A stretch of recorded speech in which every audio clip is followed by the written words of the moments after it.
v kadru. Sky Sports. Tako, gremo. So it's Gareth Southgate, Sky Sports News.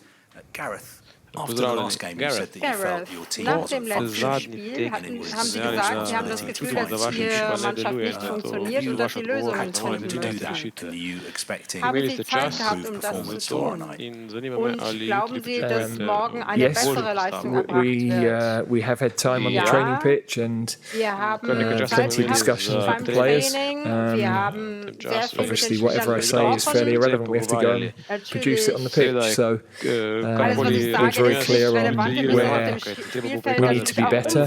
We haven't hidden from that. I think we have a very open dialogue, players, staff, and we're all on the same page on that. So the route forward was pretty simple to highlight. Of course, then we've got to go and deliver it.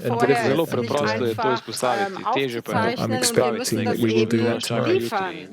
Und ich glaube, das werden wir morgen tun. Hi, question for Declan Rice, please. Neil Devrot, Sport 1 Israel. Good to see you.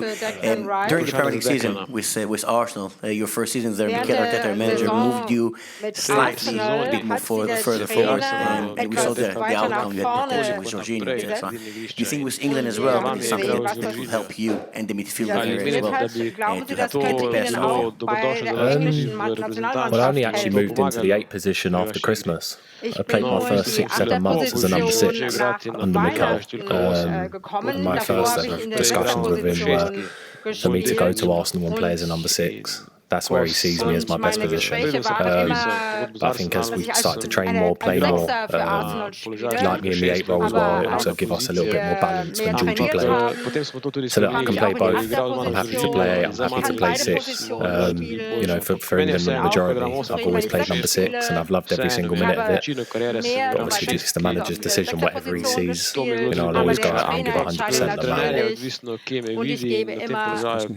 what. Question to Declan Ronaldo in Israel today.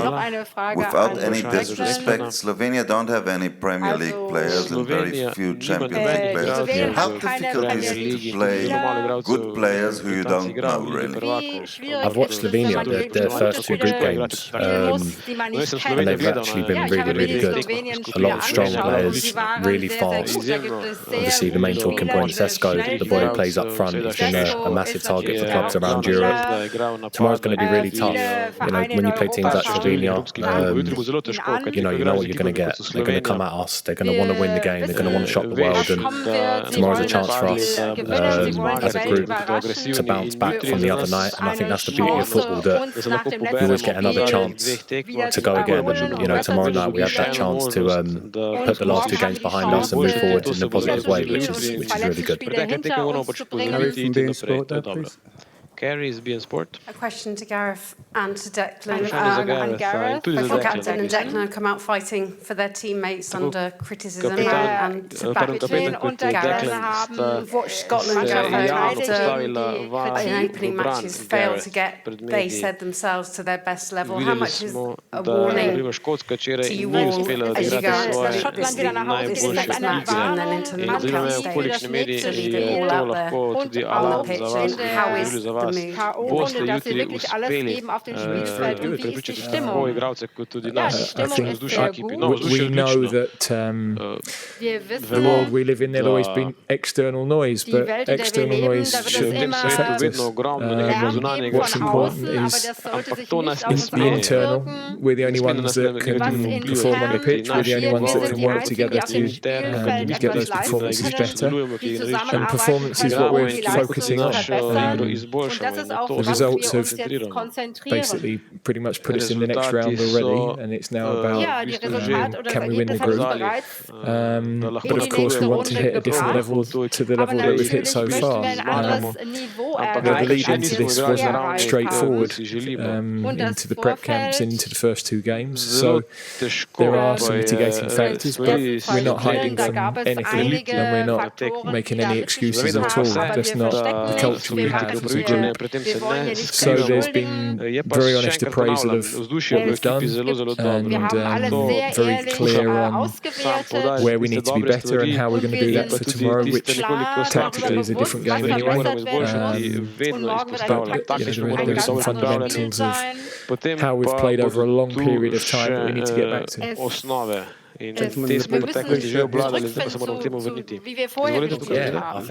I think what Gareth just said. I think as a group, obviously now Gareth's got his leadership group, we've had great internal discussions. I think that's such a good thing that Gareth has with the group, is that we're all so open and so honest, and if something's not right on the football pitch, we'll review it, go over it, and we'll be better for it. And thinking back to it earlier, I think I said it to the writers, this tournament's gone very similar in a way to the previous two tournaments I've played in, where we won our first two group games at the World Cup and the Euro 21. We then didn't have the best performances against Scotland and USA, but then we bounced back with a really positive performance against Wales at the World Cup and then Czech Republic at Wembley. So tomorrow night, we're really ready. We want to top the group. We want to have 7 points, and it's a chance to start looking forward in a positive way. Zdaj moramo na vse skupaj začeti gledati pozitivno. In Italy, question for Declan. There's been a lot of talks about midfield and the way you guys have been playing. What have you seen from the pitch about your midfield? Some players that want to take the ball, want to be positive. I've seen players that have given everything, even though it hasn't gone the way we've wanted to so far. I think that's a non-negotiable when you put on an England shirt. Of course, we want to dominate the game more. But as I was saying to Gareth earlier, you're coming up against world-class players now all the time. I think a lot of people think because we're England, you should go out there and win games 4-5-0, when the reality of it is, you play a Denmark team that got to the semi-finals, the Euros 2-3 years ago with some top players. You play a Serbia team, you've got top Champions League, Premier League players. So look, it's about getting that balance of what we want. And I know as a group, I know individually, we can get better, and I'm sure we will as the tournament keeps going on. Gentleman in the white shirt got his hand up before, please. Izvolite. Hello, this is Eric from Norwegian NRK. Question to Gareth about the... I can see that you and some players are using this, I think it's called an Aura ring. So I was wondering, what is the reason why you're using it? And is it something you encourage your players to use? I don't think Declan is using it, but... The Stones called it addictive, so but you got yours maybe. John Stones dejal, da je to just odvisnost. Kako vi gledate na to? Well, the idea is it helps monitor your sleep, which is the biggest factor in terms of recovery. So no matter what things are invented in the world, the best things to aid recovery are sleep and nutrition. So we're trying to keep, we're not checking on the players, but it allows them to monitor their own recovery. And as staff, we know, for example, getting home from the game the other night, very late night, it might encourage you to go to have a sleep in the afternoon or recover a little bit more or spend some time just relaxing a bit more. So we're trying to manage people's energy through the tournament because, of course, the players have a heavy schedule, but when we get home at 4 o'clock in the morning, then the kit man has to go and watch the kit still at 6 or 7 the next day. The analysts reviewing the games from the night before and the next opponent immediately. The rest of our staff are all working hard, so they also need to look after themselves, and that's something we take very important. Frida Fogelund, Sweden. Question for Gareth. Looking at the first rounds of the group stage, you can see the lowest expected goals, which obviously means that your opponents haven't really had a clear chance. Would you say that shows that possibly they have actually worked pretty well? Yeah, I think that the game before the tournament against Iceland, we were a little bit open, and we had players in the back line that hadn't had much football coming into the tournament, so we were trying to find the right balance of being aggressive, which is the way we started against Serbia, but then we also knew that against the teams that we've been playing against, you have to be perfect defensively to keep clean sheets, and that's an important part of tournaments, especially in the qualification group. You've got to defend well. So, although we haven't used the ball as well as we'd have liked, our penalty box defending has been good. What we'd like to do is turn more balls over higher up the pitch, and I guess that's one of the things we've been focusing on over the last few days. So defending is, there's many different aspects to that, but without a doubt, the defending of our goal and of our penalty box has been first class. Ja, die Verteidigung unseres Tors und unseres Strafraums war Erstklasse. Eine Frage an Gareth. Wie ist Ihre Reaktion den Kommentaren Gary Lineker? Und Sie sind während der Karriere immer kritisiert worden. Ist es vielleicht eine Gefahr, wenn solche Persönlichkeiten ihre eigenen Kanäle haben? That's all I've Ich habe heard. nicht gehört, was er gesagt hat, nur das eine Wort. Ja, er ist ein Prominenter, der die englische Mannschaft kritisiert hat. Well, I wouldn't agree with that. Look, that's the world we're in. I'm oblivious to it. It's not important to me at all. As I said, what's important to me is that I've got to guide this group of players confidently through the terrain that is the tournament. We're a high-profile team with expectations, and we fully understand everything we do is going to be scrutinised. So I'm very comfortable living that life, but I don't need to engage in external because I'm my own biggest critic, and I think our players are as well. So there's nothing to be gained from us that's going to help improve us listening to external criticism. We know what we've done well. We're very honest about that. We know where we need to be better. We're brutally honest about that, and that's how you work as a team. That's how you coach a team. That's how you improve performance. When England went out of 2012, you were obviously in the studio with England Roy Keane and Jamie Carragher in Warsaw, and you made the point that England physically drained, there were issues with possession. How much have moved on? Are there still issues? You made the point that so many good foreign players in those positions in the game. Is that still an issue?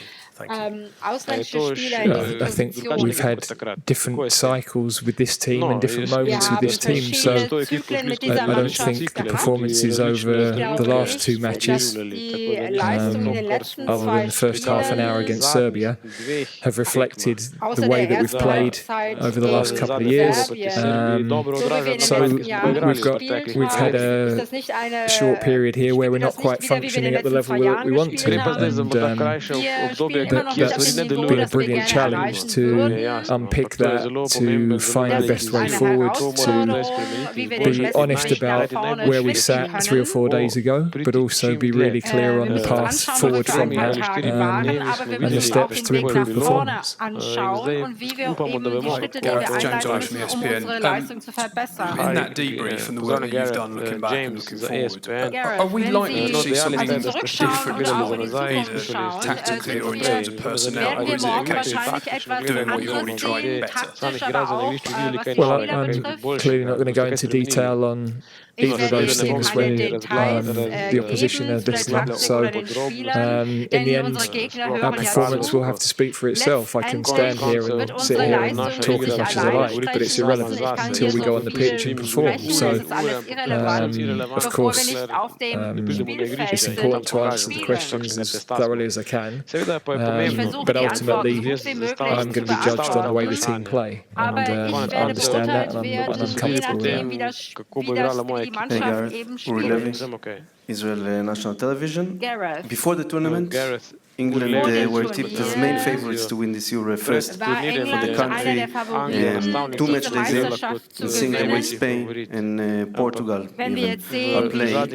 And the way England are playing, do you still think or you still believe that meeting bigger teams further on still are the main favorite to win this Euro? And it's also a question for Declan if you are willing to answer to. Well, we've always known that we are one of the teams that could win the tournament, and we also knew that Spain, France, Germany, Portugal, you've only got to look at the squads and the quality of players.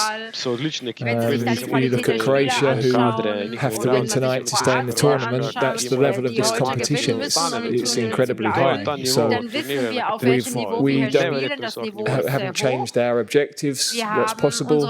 We know to do that, we've got to find a different level to what we've shown so far. But I'm expecting that we'll do that. Morgan from TV4 Sweden, a question for Gareth. How will you make sure that you get the most out of a player like Phil Foden from now on? Do you consider playing in a different role and position? Well, Phil has played in a lot of different positions for us. I think he was as big a threat on goal as anybody for us the other day. We know we need to create more as a team. It isn't about one player, you know. This is often where we get drawn into the wrong discussions. This is about a team functioning, a team winning, a team having the right mentality, a team working together to get results. It's not about individuals. If it's about individuals, then you're not going to succeed. So progress, big nights, exciting tournaments have been about a team. Yes, important players within that team, but the ethos of this group is about team. We'll take Sky to leave. Felipe there, just at the back. Sky? Can I have the microphone? Me? Yeah.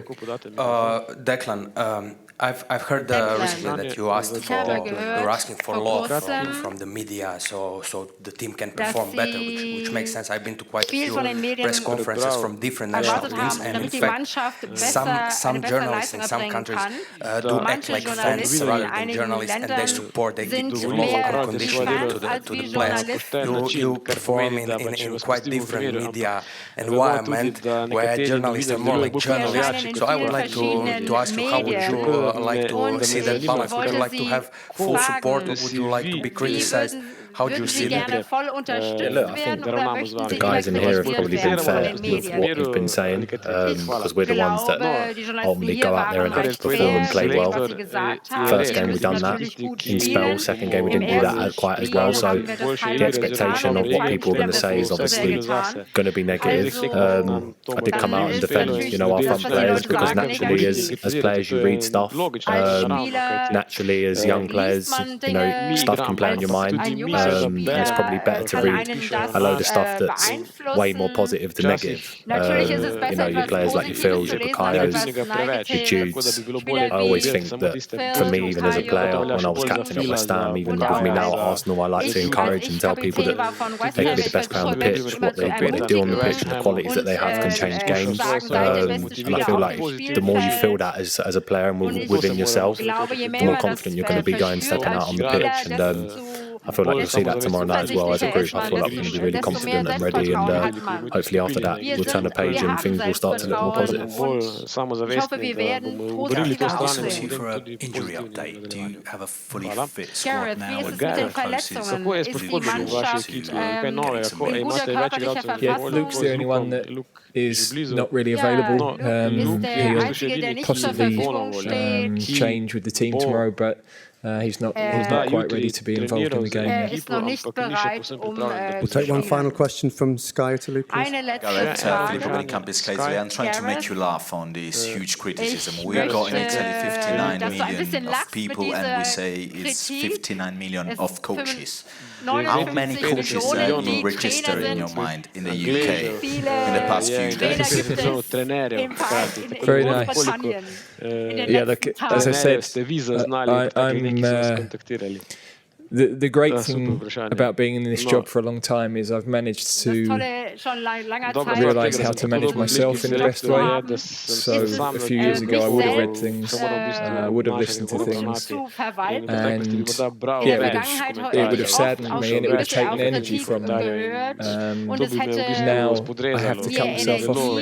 I can't put myself in that position because you lose focus and you lose what's important. So it gives me great perspective. It allows me to be, hopefully as I appear now with the team, they can see that in actual fact we're just thinking about how we improve things. We're composed in what we're trying to do. We never duck where we are as a team. I don't think anybody would have ever heard me say anything about any of our performances that was inaccurate or overly glossy,